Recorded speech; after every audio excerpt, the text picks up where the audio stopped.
declaration. Of course, that we will do that. But as we have made clear for months, Hamas is a terrorist organization, something that we obviously made clear before October 7th. But when it comes to governance of Gaza at the end of the conflict, there can't be a role for a terrorist organization. Hamas has long been a terrorist organization. They have the blood of innocent civilians, both Israeli and Palestinian, on their hands. And so when you look at the post-conflict governance of Gaza, we do see, as we have made clear, we want to see the Palestinian Authority governing a unified Gaza and the West Bank, but no, we do not support a role for Hamas. Blinken is set to speak with Wang Yi in Laos. Will he raise this, and what's your evaluation of China's role in these talks? Is it helpful in trying to reach a ceasefire deal? So I don't have any, as I said, I don't want to pass judgment on this declaration that came out today beyond what I just said, because we haven't reviewed the full text. I want us to be able to look at it and give a more thoughtful response, which of course we will do. But when it comes to China's role, I think, as you know, the Secretary has talked to Wang Yi a number of times about playing a constructive role in Middle East diplomacy since the outbreak of the conflict. He called Wang Yi from Saudi Arabia on our very first trip to the Middle East just a week after October 7th, and he's spoke to him on the phone a number of times and spoke to him when we've had the occasion to travel to China and when Wang Yi has had the occasion to travel here. And what we have generally encouraged China to do is to use their influence with countries in the region, especially countries with whom they have a relationship with where we don't, to discourage any escalation in the conflict. So, for example, Iran, which has continues to finance and support proxies that have launched attacks on Israel, or in the case of the Houthis, have launched attacks on commercial shipping. We have used China to use its influence to try to bring those attacks to an end, and we'll continue to do that. And then Israel's foreign minister said that instead of rejecting terrorism, Abbas embraces murderers and rapists of Hamas. Are you concerned that this could complicate reaching a ceasefire deal, this response from Israel? We don't think that anything related to this declaration should in any way have an impact on the ongoing discussions to reach a ceasefire. As you've heard us say, we think it's an agreement is in sight. We think it's achievable. Doesn't mean we'll get there, but we have made progress in the talks. And no, I don't think either this announcement or the reaction to it should play a role in making making a conclusion of those talks more difficult. Thanks. Yeah. Thanks. Just on what Daphne just asked. So you're saying that it doesn't matter whether Hamas actually has a unity government with this, let's say, Fatah and the other groups and so on, and basically announce that they adhere to the principles enunciated by this group, by the PLO and so on. So they have no role to play whatsoever? So, Saeed, they have not announced that they accept the principles of the PLO. That is an important point that you make. Hamas has not renounced terrorism. It has not renounced the use of violence to achieve its political aims. It has not renounced the destruction of the state of Israel, something the PLO has done. It remains a terrorist organization. It remains committed to killing civilians. It remains committed to bringing about the destruction of the state of Israel. So no, we do not see an organization that believes in those tactics and believes in carrying out terrorism as a suitable organization to govern the Palestinian people. Okay, so in fact, in their statements and so on, and their discussions and their interviews, and we have seen their spokesmen engage on Arab satellite TV all the time, and they actually say that they will go along with the principles of the PLO. They accept the two-state solution. They accept whatever agreement that can come about. They are focused on the ceasefire, and achieving a ceasefire. You don't think there is anything positive in these gestures? The fact that they most recently spoke about a two-state solution as a solution to the conflict. They have not in any way committed to a two-state solution. And I just make clear, they could have, in the context of this declaration today, signed on to the principles of the PLO, and they did not. So maybe a spokesman makes statements from time to time, but Hamas as an organization has not renounced its support for violence, its support for terrorism, or its commitment to the destruction of the state of Israel, and that's an important point. So, I don't want to belabor the issue, but, looking at how much influence Hamas has had in Gaza over the past, for a very, very long time, 17, 18 years and so on, and do you see a situation where they actually can be, completely taken out, or can be decapitated, as the Israelis, just to use the Israeli term and so on, from the political scene? I mean, they are embedded in the society itself. So a few things about that. As you've heard us say before, we of course believe that Israel can achieve military aims when it comes to the defeat of Hamas, but that is different, as you make clear in your question, to political aims. And we think that ultimately the best way to ensure that Hamas does not regain strength and reassert its position inside Gaza is to offer a different political path forward for the Palestinian people. And that's what we are committed to doing. That's what we have been trying to work on with all of our partners in the region.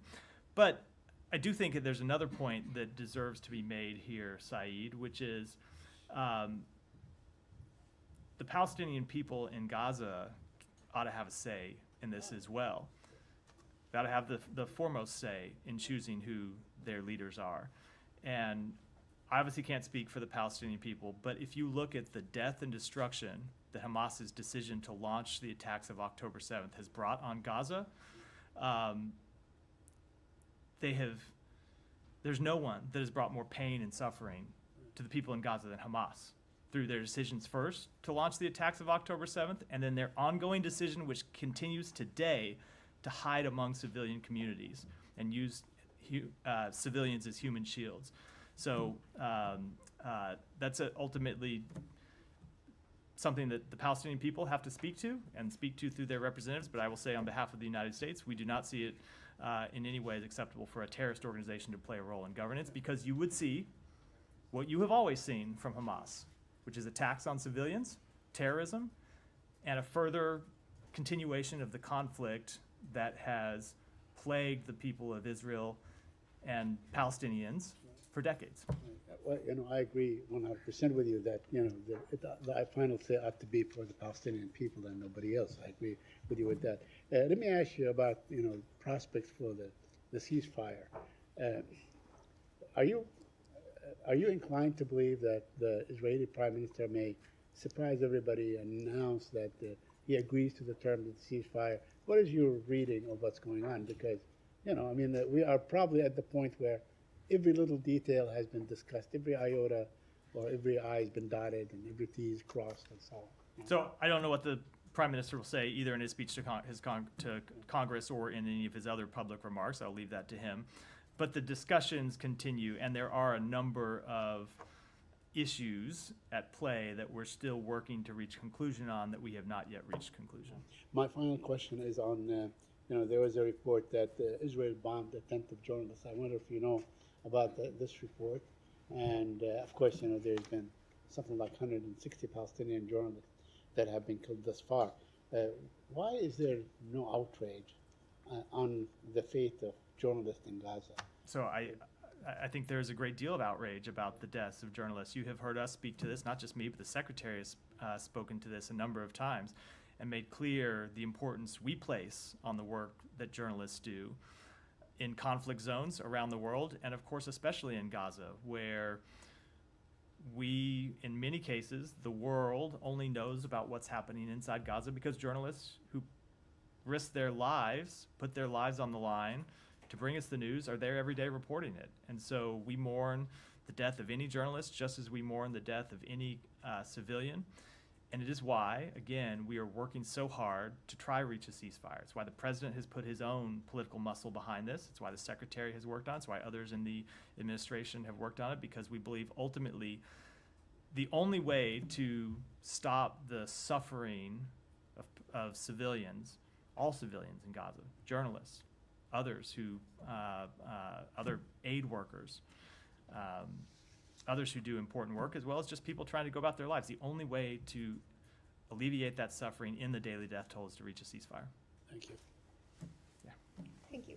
Republicans are criticizing Vice President Harris for not attending or not planning to attend Israeli Prime Minister Netanyahu's speech to a joint meeting of Congress tomorrow. She'll be campaigning in the Midwest, but Republicans say she's boycotting the speech.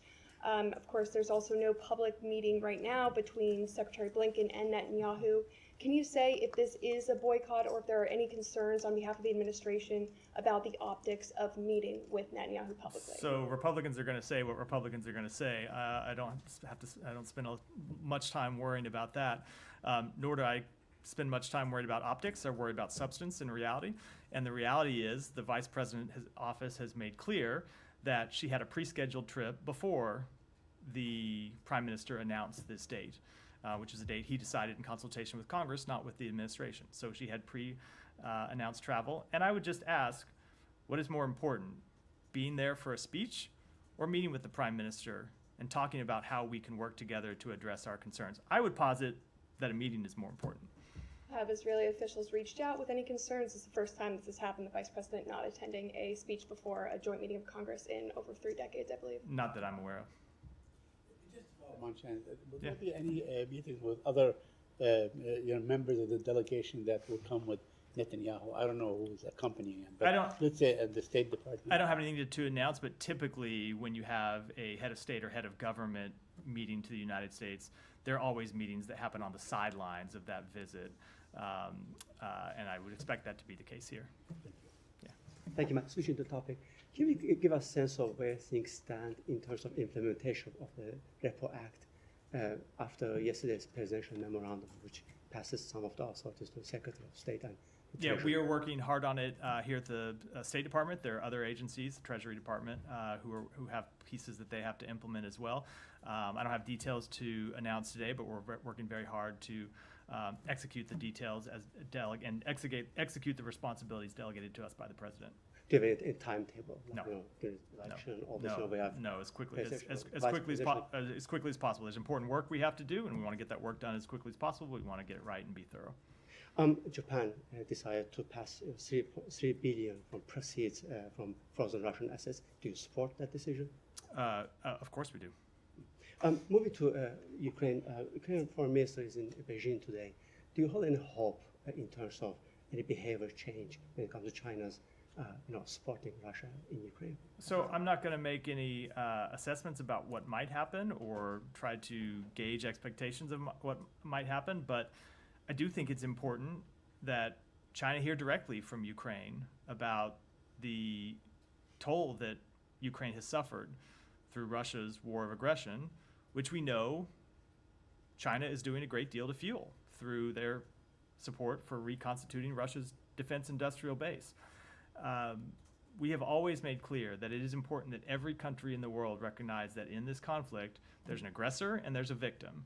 And we shouldn't treat the two parties as if they bear equal responsibility or as if that this is some war that just magically popped out from nowhere without one side being responsible, and that when it comes to looking at how this war can end, it's important to remember those core principles. And so we have made that clear when we have engaged with China on the topic of the war in Ukraine. I know that other members of NATO and European countries have also made that clear to Russia, and we think it's important anytime that any country, and of course that includes China, hear directly from Ukraine. Do you expect any engagement between the Secretary and Minister Kuleba ahead of Secretary's own meeting with Chinese Foreign Minister? Well, I do not believe that Ukraine is coming to ASEAN. They're not a member of ASEAN, so he does. I don't quite understand the question. He does speak with Foreign Minister Kuleba all the time, and of course that will continue. Any call between? I don't have any calls to announce today. Final topic: Russian forces conducting second nuclear missile launcher drills in less than 2 months. What do you think they are doing there, and what is your reaction? I don't have any assessment for that from here. Go ahead. Sure. Thank you. I have 2 questions. One on Sudan. You just released a statement on the talks that will be held in Switzerland next month. Why did the U.S. move the talks from Jeddah, Saudi Arabia to Switzerland? And what do you expect from these talks? So first of all, I wouldn't frame it as the United States. These are talks that we hope will take place, that will be co-hosted by the United States, the government of Switzerland, and Saudi Arabia. And the goal of these talks is to build on the work that has already taken place in Jeddah and to try to move them to the next phase. We continue to believe there is no military solution to the conflict in Sudan, and we believe that convening these national ceasefire talks and making clear that they are backed by key international stakeholders is the only way to end the conflict in Sudan, to prevent the famine that exists there now from spreading, and to create space to restore the civilian political process. So we hope that the SAF and RSF will accept this invitation that we've extended to them. And as I said, it is not just from us, it's from the government of Switzerland, the government of Saudi Arabia, and I would note that these talks, should they go forward, will be joined by observers from the African Union, Egypt, the United Arab Emirates, and the United Nations. Did you receive any response from the Sudanese The parties? invitation just went today, so we have not yet, but we're certainly hopeful that they will accept. We think it's important that they use this opportunity to negotiate a ceasefire, to stop this horrific conflict and help ensure humanitarian access gets to the Sudanese people who need it. And on Iran, the Iranian president has said today that Iran stands ready for all negotiations on nuclear program. What's your reaction? So we have long made clear that we support diplomacy. We see that as the chief route to dealing with Iran's nuclear program. But we're a long way from that right now, especially when you see the steps that Iran has taken to flagrantly flout the requirements of the IAEA. And so we would hope that as a first step, Iran would come back in compliance with the demands of the IAEA that they have been, as I said, flouting here today. Does it mean go ahead, Michelle. that you're not ready for talks with the new president? So let me back up and say, while we certainly saw the comments from the new president, I do think it is important to remember that ultimately these decisions are decisions that are made by the supreme leader, and we have not made any assessment that Iran is yet changing its overall strategic approach to these issues. And finally, on this, that means you're waiting to hear from Khamenei, not from the president. I don't have anything to add beyond what I just said on that. So. Thanks. Sorry, just to follow up on Sudan, the Jeddah talks have been unsuccessful so far. What makes you think that this format will be more successful in reaching a deal? So the way to answer that is, I can't give you any assessment on the likelihood of a deal, but we just want to get the parties back to the table. And what we determined is that bringing the parties, the three host nations, and the observers together is the best shot that we have right now at getting a nationwide cessation of violence and getting a ceasefire that would allow humanitarian actors to surge humanitarian assistance in and get back to this place where we can find a mechanism to restore the democratic transition that Sudan was on. And so we are looking, this is the Secretary spoke to this on Friday. Sudan right now, unfortunately, doesn't get all the attention it should from, I believe, the world. It certainly gets attention from us here. We know it gets attention from others in the region and others in the international community. But there is a horrific human tragedy taking place there right now. These two parties that continue to fight each other and put civilians at risk and bring civilians not just through direct harm, but harm through the humanitarian crisis that has been created. So we're looking for anything we can do to get these talks restarted and try to get a ceasefire. And so if we can bring the weight of the United States to bear, and our partner nations, Switzerland and Saudi Arabia, can do so as well, we think it's important to do that. Aside from the location, obviously, are there any changes to the format being made that you hope will help move this forward? I don't want to talk about the details of how the talks would proceed. I think it's something that we ought to hold and discuss with our partners before making those public. But ultimately, these are decisions that SAF and RSF have to make. They're the parties to the fight. They're the parties that are putting their own countrymen in such grave danger and costing the lives of so many of their innocent countrymen. And so we're going to do all we can to get these talks restarted with our partners, and we'll hope that the SAF and the RSF will come to the table for talks. They've committed to make various steps in the past and have blown through them time and time again. And so we're hopeful that this would be an opportunity to finally get our way to a ceasefire. Yeah. Matt, thanks. Donald Trump's confirmed that Netanyahu is going to go to Mar-a-Lago tomorrow. do you have any concerns that this meeting is happening ahead of his Congress address and also meeting with the president? And I have one more after that. I don't. Look, obviously we have one president at a time, and I think it's always important that everyone remember that. But at the same time, it's fairly common that heads of state and heads of government in foreign countries meet with political parties while they're here in the United States and meet with nominees for president while they're here in the United States, and we do the same thing. The Secretary has met with opposition leaders and opposition candidates a number of times in his visits around the world, so that in itself is a fairly routine event. And, both on behalf of other countries and on behalf of the United States. And one, just going back to the region, there's a report about this. It's described as a secret meeting with the UAE about the Gaza Day After plan, and the reporting is that State Department Counselor Tom Sullivan attended. Can you confirm whether that meeting took place, and if yes, whether you can give us any more information about it? So that meeting did take place. Tom Sullivan was in the UAE at the end of last week to advance our plans around a ceasefire and advance our plans around the day after. But as often happens, I know people will portray these meetings as secret, but oftentimes these meetings involve pretty delicate, sensitive discussions and sensitive negotiations, and there's a reason we don't make the topics of those discussions public, and I think I will decline to do so here. Just one more, because there's an op-ed coming from the Emiratis as well. Their special envoy wrote about this. She said that the plan involves deploying a temporary international mission to Gaza.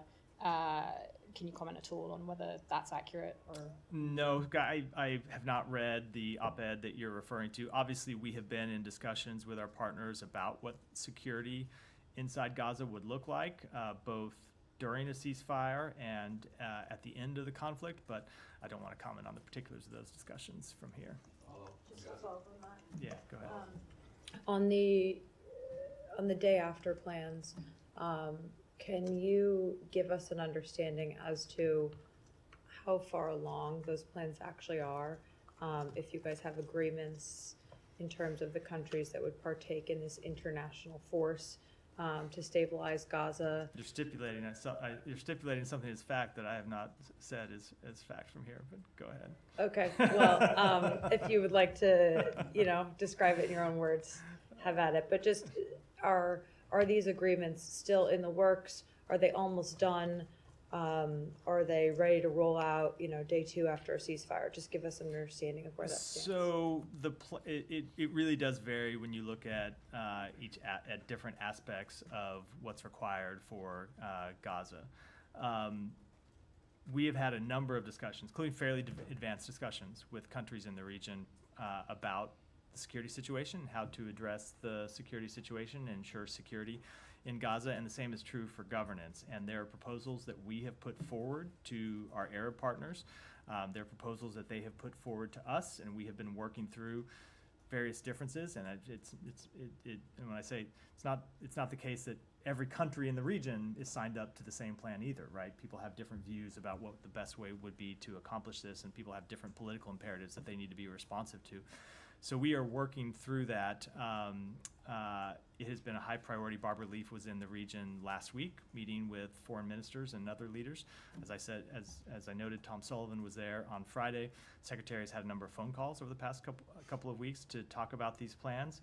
And I don't want to put a timetable on them, other than to say it is critical that the work move forward, and that's what we are working to do. Okay, and then just one question on the previous question she had about Trump meeting with Prime Minister Benjamin Netanyahu on Thursday. Are you guys concerned at all about the former president trying to influence the Prime Minister at a moment when there are these tense, high-stake negotiations to come to a ceasefire and hostage agreement? I don't know what the former president will do, just as I don't know what any private citizen will do in a meeting with the Prime Minister or other officials with the government of Israel or any government. I would just say, speaking generally, that we would hope every American would But there's certain Well, things hold he's on. allowed to do and not allowed to do. Yeah, sure, but I'll just say we would hope that every American would find it in the interests of the United States to work towards a ceasefire, to work to get a ceasefire over the line, to work to get the American hostages home. Remember, there's still Americans who are held hostage, not just Israeli citizens, but Americans as well. And so we believe it's in the interests of everyone in the United States to try and reach a ceasefire that gets our hostages home, as well as ends the suffering of Palestinians, and of course that includes Palestinian Americans who are in Gaza, and helps us build better, broader security and stability for the region. And can I just ask one clarifying question on that? The Hatch Act prevents citizens who don't have authority from the United States from directly or indirectly having correspondence with foreign governments to try and influence the measures or the conduct I of think that's those the foreign Logan Act. governments. Is that the Hatch Act or the I Logan mean, Act? sorry, it's the Logan Logan Act. yeah. Yeah, I I'm have thinking my old Hatch Act. DOJ hat on here. Yes. I still remember. I Thank remember you. little bits and pieces of it crawling around back How here would somewhere. you guys know if the Logan Act was violated here, given you're not going to have any U.S. official in these meetings? Maybe you have a plan for getting a readout. Can you just explain to us how you know? in a I situation think like when this? it comes to any question about enforcement of U.S. law, I would defer entirely to the Justice Department. I don't think it's appropriate for me to comment in any way. Okay. Yeah, I'll come to you next, but go ahead, Saeed. Yeah, very quickly. I mean, you know, we have witnessed before, and I'm old enough to remember the Reagan campaign, and they actually did influence the hostage negotiations and so on, and they delayed it. I mean, you know, there are examples in history where actually this happened, where, you know, certain contenders do not believe that we have one president at a time. I think it's a situation that is probably, you know, kind of critical and for you guys to deal with. Look, in I'm this particular not going to case. speak to a meeting between the former president and the prime minister, but as I said, we would hope that no American citizen of any party would do anything to jeopardize the work to bring home American hostages who have now been held in captivity for over 9 months. Go ahead. Thank you. On the topic of presidents, with President Biden being done in 6 months, does the administration, thereby extension, the State Department, Antony Blinken, are they at risk of losing any leverage of ending the war in Gaza or in freeing the hostages?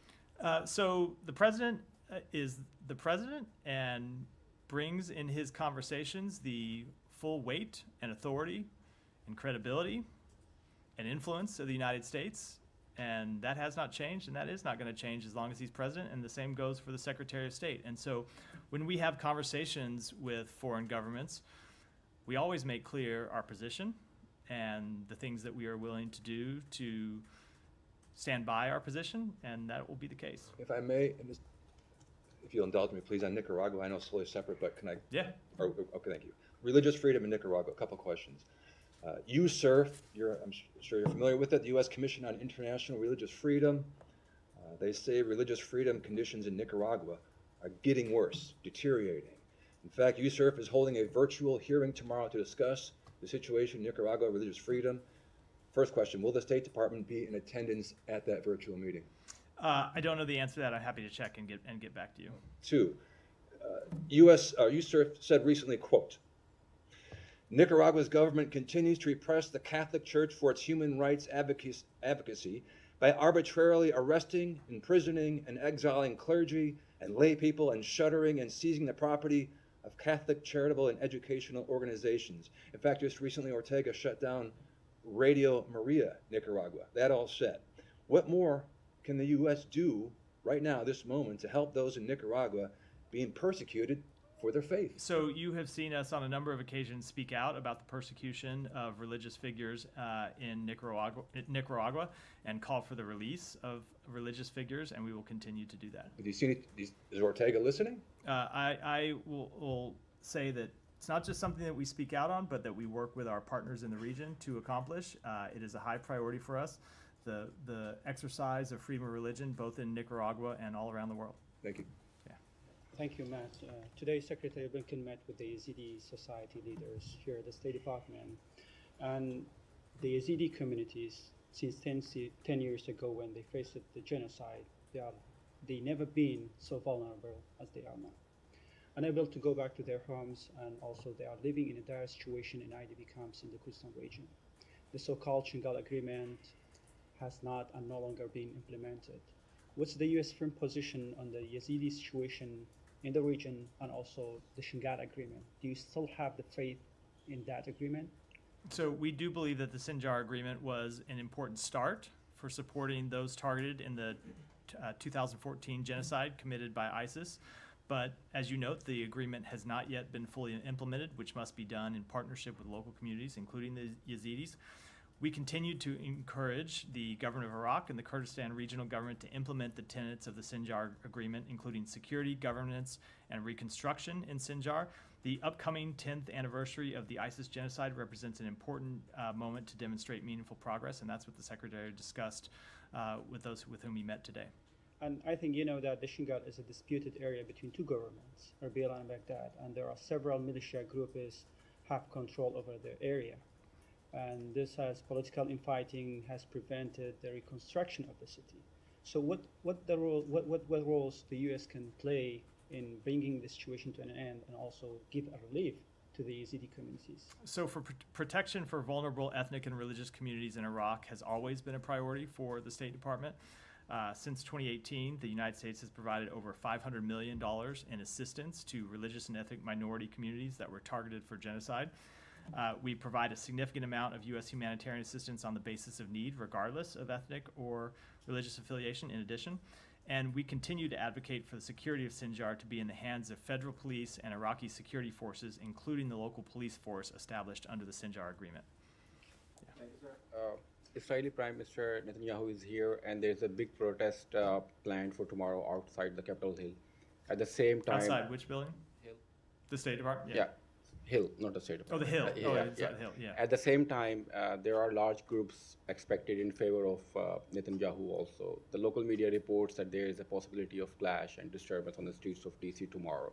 What are your thoughts on that? What is your message to the protesters coming here from different states? So look, we, as you hear us say, when we talk about protests around the world, and typically we from the State Department don't talk about domestic matters. There are other agencies inside the U.S. government that do so. But of course, we think all protests should be held peacefully. We support the right of Americans to protest. It's one of the things that makes America great and strengthens our democracy. And so it's people speaking their minds either to the United States government, to United States government officials or to foreign government officials who are in town. We support people's right to do that. But of course, those protests in any event should remain peaceful. The Pakistani government was reporting millions of Afghan refugees, but on the intervention of UN and United States, Pakistani government extended their stay for one more year. What are your thoughts on this decision, and what is your comment on the situation of Afghan refugees in Pakistan? Let me take that back and get you an answer. So one last question, Yeah. if I may. So Pakistani, on the directions of Pakistani government, the police raided the offices of a political party and arrested the spokesperson. They're also trying to ban this political party. You spoke about it last week, but what is your reaction on the raids on the offices of the political party and arrest of their spokesperson? So we have seen the reports of the arrests of PTI leaders. We are always concerned when we see arrests of opposition leaders. I'm always personally concerned when I see the arrest of a spokesperson. We support the peaceful upholding of constitutional and democratic principles, including the rule of law, equal justice under the law, and respect for human rights like freedom of expression and freedom of peaceful assembly. And we urge that these principles be respected in accordance with Pakistan's constitution and laws. Go ahead. Yeah. Thank you, Mr. Mayor. Thank you, everyone, and good afternoon. It's an everyone who are sitting here. My name is Nirunira. I'm from Bangladesh, and I'm proud Bangladeshi American living in this country last 24 years. I live in New York. I come here to talk one thing, the running president in my country, what he is doing, the way we speak every time, thousands of students are killing, and especially women students, they got raped, killed under that prime minister we call illegal, which is true, he is illegal, unelected Prime Minister Hasina Sheikh, what he is doing in my country right now. It's my concern. I know that concern of USA, and always we believe is superpower, and I live in this country, and what I say, what I can help from you for my country, Bangladesh. I want to see my country, Bangladesh, live and everything is smooth. Thank you. So we continue to closely follow developments in Bangladesh and call for calm and de-escalation. And as I said yesterday, we condemn any acts of violence, whether they be acts of violence committed against peaceful protesters or they be acts of violence committed by people who are protesting the actions of the government. We support peaceful assembly, we support peaceful protests, but in all cases, they ought to be carried out peacefully, and the government should refrain from acts of violence against peaceful protesters. But I would say that when it comes to Bangladesh, we also remain deeply concerned by reports of ongoing telecommunications disruptions across the country, which limit the ability of people in Bangladesh, including American citizens there, to access critical information. That's something we have spoken out against in other countries, and we speak out against it when it comes to Bangladesh as well, and we'll continue to make those concerns known. Follow up on Bangladesh. Yeah. Yesterday, I informed you that there's thousands of people are getting killed under the direction of Hasina Sheikh, the illegal Prime Minister of Bangladesh. Last night, I learned the tank and vehicle with the logo of United Nations are being used, and they're firing from those UN carrying logo vehicle and killing innocent students. Also, there's a helicopter on the sky, they're also killing innocent civilians. It's like country is going into a civil war, number one. And number two, some public figure named Nurul Haq, the president of Gano Adhikar Porishad, and there is another leader, Tarek Rahman, then another leader, Junaid Saki, then another leader, Abu Adnan Toha. Everyone is getting kidnapped by the government forces, and they're taking advantage because there is no internet, there is no telephone communication, and Prime Minister is sitting down at Ganabhavan and directing police, army, RAB, and other law enforcement agencies just keep killing because world cannot watch what is going on. I know Europe satellite and American satellite cannot take the picture because there is no internet. And I have third question, if you allow me. America is the proponent of democracy and institutes of democracy in all over the world. We respect that. But under the direction of General Asif Munir of Pakistan and the Chief Justice of Faiz Issa, they are destroying every single democratic institution in Pakistan. There is no reflection of the people's choice in Pakistan. Do you think America, other than showing concern and expect something, do you think that country is on the right direction? So I think that what we as the United States have always done, and I should say what we have always done when we are at our best, is to speak out for democratic values around the world and make sure that, and make clear that countries are strongest when they uphold democratic values, countries anywhere in the world, and that's what we're going to continue to do. That's our greatest strength, and it's what will continue to guide our approach. Do you think Hasina Sheikh and the authorities in Pakistan, they are listening what American and European governments are asking them to do? So we will continue to make our priorities clear. We will continue to make our values clear. Does every country in the United States or in the world do exactly what the United States or any country in Europe or any other country around the world thinks they ought to do or thinks how they ought to handle every situation? Of course not. Sovereign countries make their own decisions. They always have. They always will. What we can do is impress upon countries what we believe are the right way to approach questions of fundamental freedom, questions of democratic values, questions of human rights, and bring all the influence we can to bear to urge them along that path, and that's what we'll continue to do. Would you like to make a comment that they're using United Nations logo on a Humvees and tank, and they're firing from that vehicle into the civilian, and thousands of people are getting killed? Why they're using United Nations logo? So I'm not aware of that specific report. You should address that to the United Nations, I would think, but I would say, as I have made clear, we condemn any violence against peaceful protests. Protesters should be allowed to carry out their fundamental freedom of expression, their fundamental freedom of speech. And at the same time, we urge that